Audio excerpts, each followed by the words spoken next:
My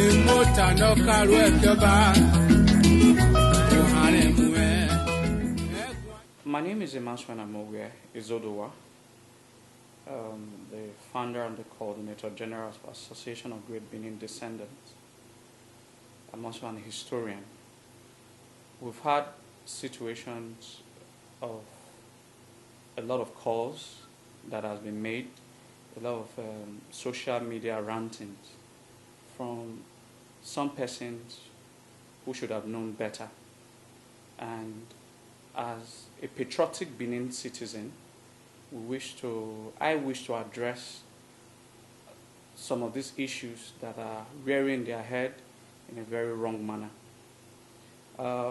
There are some sections of people who feel that they can gulp on the gullibility of some general Edo people and thereby distort the history of our land and also denigrate and desecrate the revered throne of the Oba of Benin. It is pertinent at this very instant for I to address some of the fallacies being raised as facts. And I hope with these facts that I've studied for quite a long time now as regards the true history of Edo land, we'll be able to address some of the lingering issues that has begun to sort of deceive the minds of Edo people far and wide. I've received quite a lot of questions from people, both in the house and in diaspora, who feel that these issues should be well trashed out. And by God willing and our ancestors, I will be able to trash them out one after the other based on facts that are verifiable in historical archives all over the world. Thank you.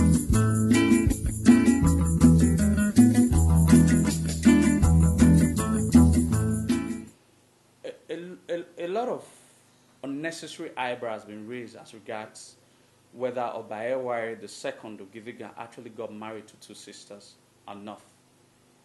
As a matter of fact, yes, he got married to two sisters.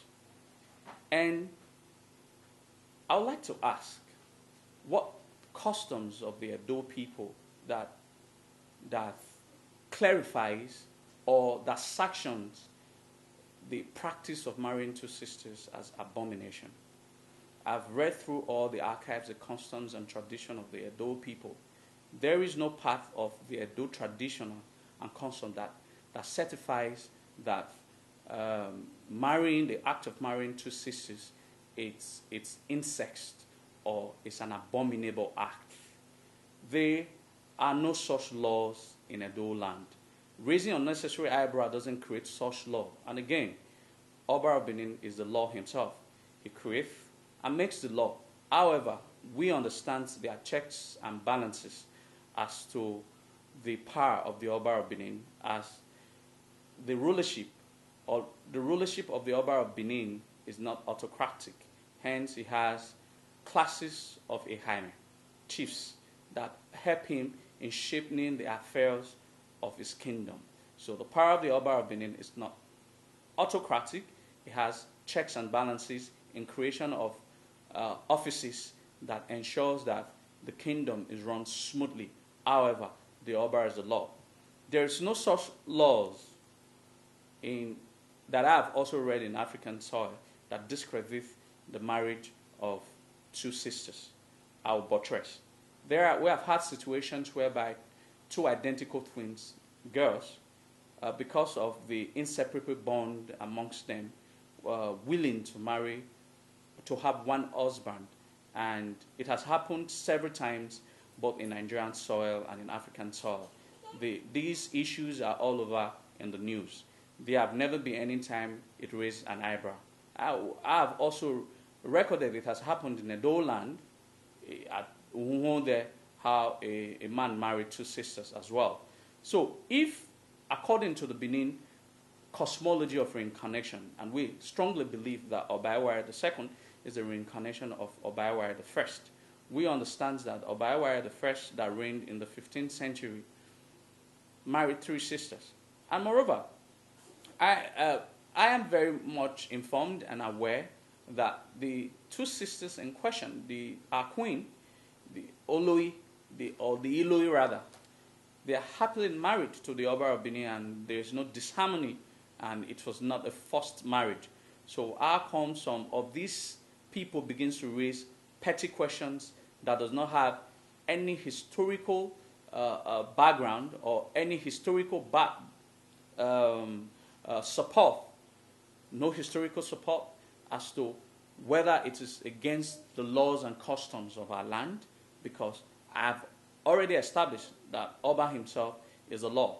He establishes whatever law that he thinks it's good for the people, and he discredits whatever law that he thinks is bad for the people. Like I've said, there are checks and balances to his power, so no one could be able to say that he's not a fair and just king. He's a fair and just king because when the laws are being created and sanctioned by him, there are checks and balances that ensures that this law do not favor just the palace alone, but the entire Benin people. Like I've established, there is no law constant in Edo land that discredits the marriage of 2 sisters who are willingly to get married to a man.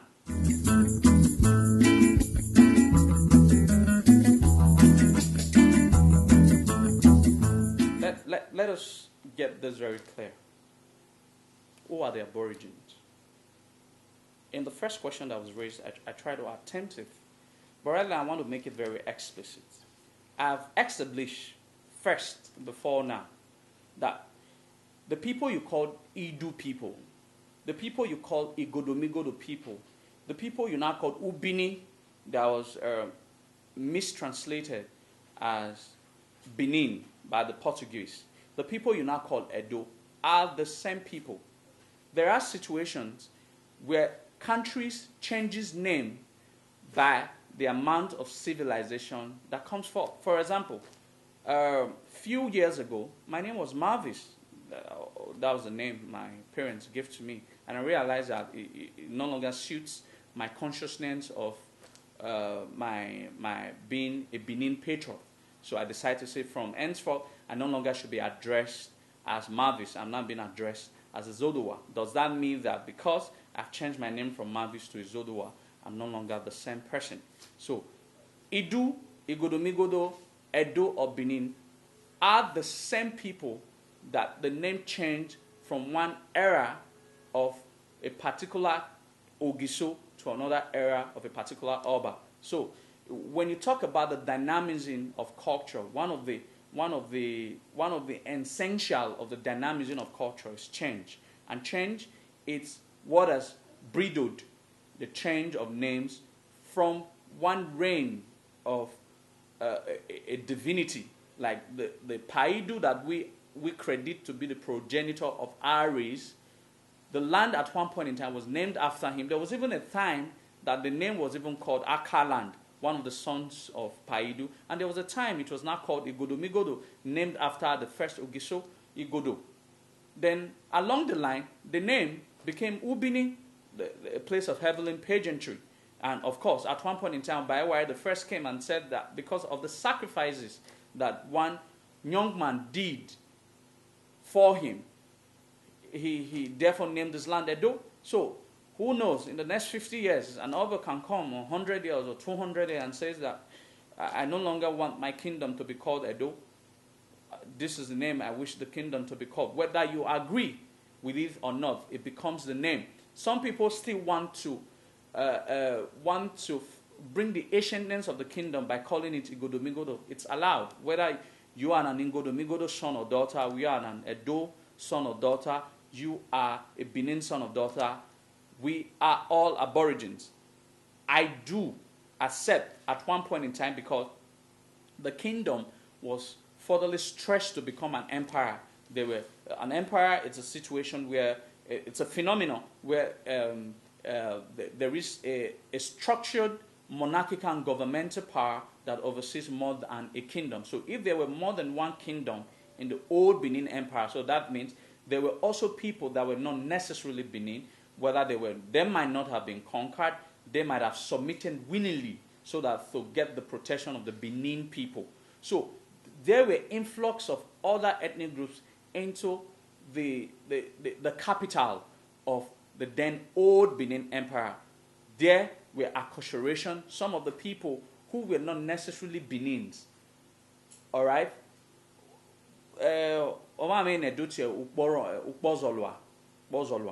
Like if you are Oriowe, if you're a foreigner who has distinguished yourself in having served the kingdom or the empire and having served the Oba, there are times levity. It's just like a Nigerian who has spent quite a lot of years in United States or Canada, who is now given a residence permit and all that. So it also happened at one point in time in history. Some of these foreigners that came to the Edo land were also given that green card of becoming an indigene of the land.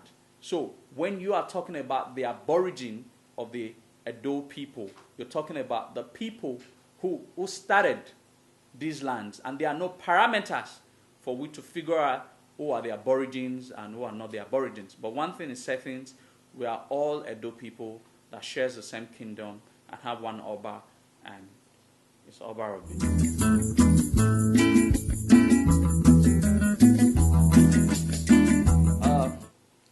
it is fallacious to say that Oba Romeyan waged war against the aborigines, because in the first place, Oba Romeyan is an aborigine of the land. Traveling, if my great-grandfather, he left Nigeria probably 120 years ago, and I was born in United States of America, and that's where my grandfather was born, that's where my father was born, that's where I was born as well. And I decided to return back to Nigeria, notably Benin Kingdom, my place of origin. It doesn't make me a foreigner. It doesn't make me, yes, I was born and raised in America. I'm partly an American, but I'm ancestrally Benin. So it's the same scenario that happened. Oromia was not a foreigner in Edo land. So he couldn't have waged war against the aborigine because he himself is an aborigine. You don't wage war against your people. So it is easy for people to dwell in fallacies that are not historically proven. In 1971, when Jacob Wade-Agara published his work titled Origin of the Edo People, he was asked a question that, did Oromia, the same questions being raised today, did Oromia conquer Benin? He laughed. He answered the question rhetorically and said that you and I know that the only war the Benins ever lost was the war against the British in 1897. So Oromia never brought war to Benin because Oromia is a Benin proud son. There is no way you can bring war to succeed. What was the name of the war? What generals? What was the name of the general that led the Oromian War against the aborigine of the land? There are no such historical records. There were never any such historical record, and there will never be any of those such historical records.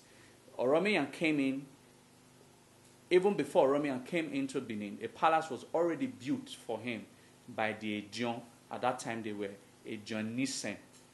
So, how come you wage war against the people that had already accepted you before you ever got to this land? Everybody knows the story of how Olia Awoma led the other delegates of the Ejions to go and trace Oromia. So there is no such historical record as Oromian waging war against Benin. If there are, they should bring it from historical archives and not propagating fallacies that does not beckon on true history of the Edo people. So there is no such thing like Oromia waging war on the aborigine, because Oromia himself shares a long line of the aboriginal blood of the Ogisos.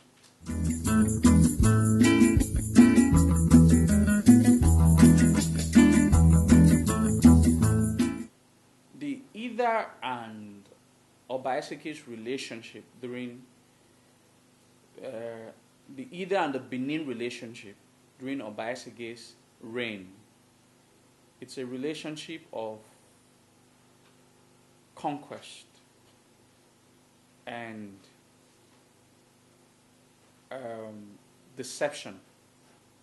Sometimes I want to, for the first time or in a very long time, a lot of persons still believe the story of the Imagweo.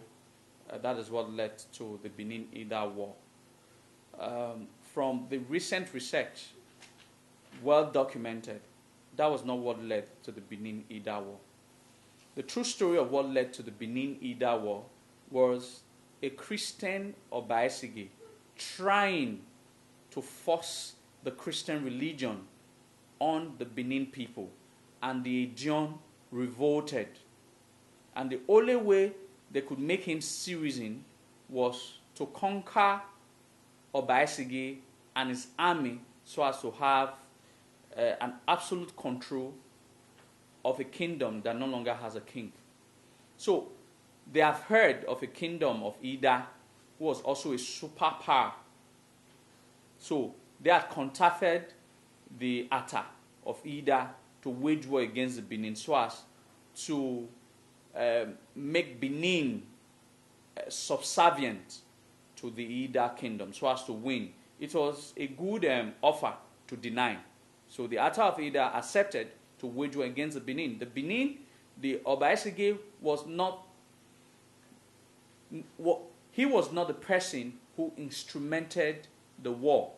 It was the Ijon of the land, the elders of the land, the chiefs of the land, that was the instrumental factor that led to the Benin Idah War. But however, Idah actually brought the war to Benin, almost succeeded.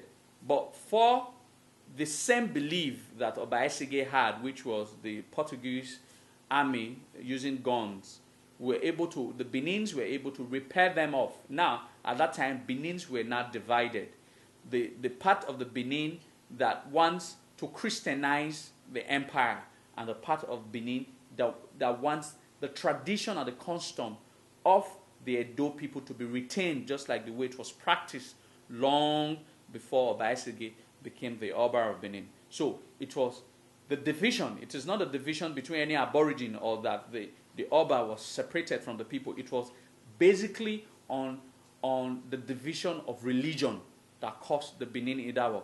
Obviously, the Benin eventually won that war and made Idah a vassalage of the greater Benin Empire. Idah became part and parcel of Benin Empire till 1897. A lot of persons are trying to raise that the Idah people defeated the Benin people. No, the Idah people never defeated the Benin people, because you can't defeat a people and you not become subservient to the people you've defeated. You can't defeat a people and become a vassalage of that kingdom. You can't defeat a kingdom and becomes a vassalage. Everybody knows that. In 1897, Idah people used to supply their egele, their finest breed of their sons, down to Benin to perform some services in the palace of the Oba of Benin, because they were vassals in the palace of. They were subordinate to the Benin people, and they were meant to serve the services of the kingdom. And so the relationship of the Idah and Benin people, it's the relationship of conquest and deception, just like I've said. Yay! Ago! Yay! Ebi pa mi o. Ọmọ lè gbé sasabo. Yàtọ̀ ọkọ̀ bọ́nà rọ̀ ká yìí.